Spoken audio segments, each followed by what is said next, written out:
Monica, did you do anything interesting over the weekend? Dave, it's funny that you ask. My weekend was just awful.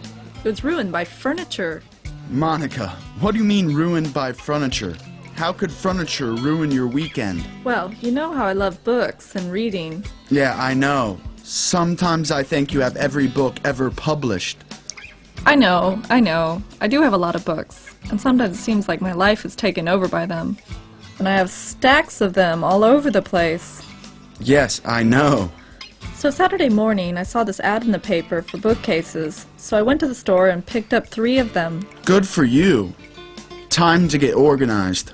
Well, of course, in the store the bookcases are all put together and look great. Yes?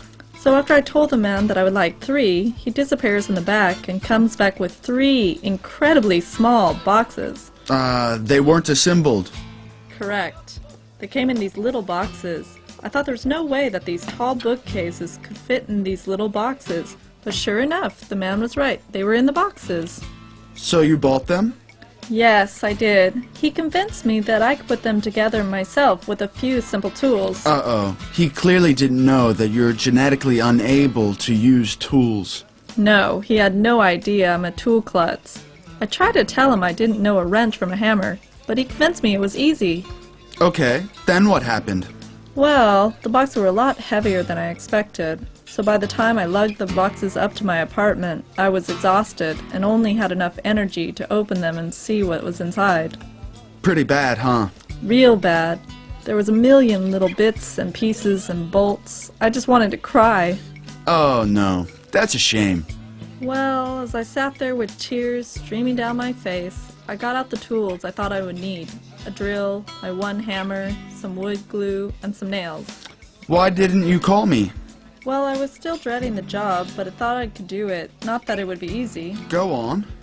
Well, by the time I got the packages up to my place and rested, Sunday morning around 10 a.m. I started. It was misery at my place for hours. What happened?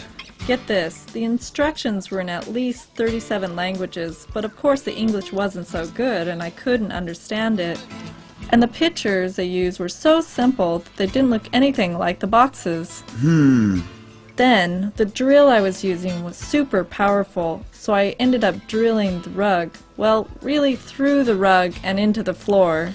Oh no! Wait, it gets better. You're kidding! After 2 hours, I finally get one of them together, and despite drilling the floor, hitting my thumb with a hammer, and spilling the glue on the floor, it didn't look half bad. Good for you! So then I moved the bookcase into place. Then I thought I would see what it looked like with some books on it. So I gathered some up and began arranging them. Because I had assembled it, I was feeling really good for myself. And?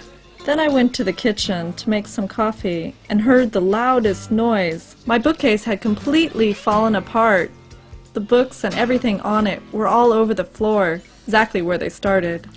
What did you do then? Well, my neighbors thought it was an earthquake and ran upstairs to see if I was okay. When I told them what happened, they sent their son over. He's a carpenter. While he was putting the bookcase together, I took a shower and went shopping. Don't tell me. Yes, to the bookstore.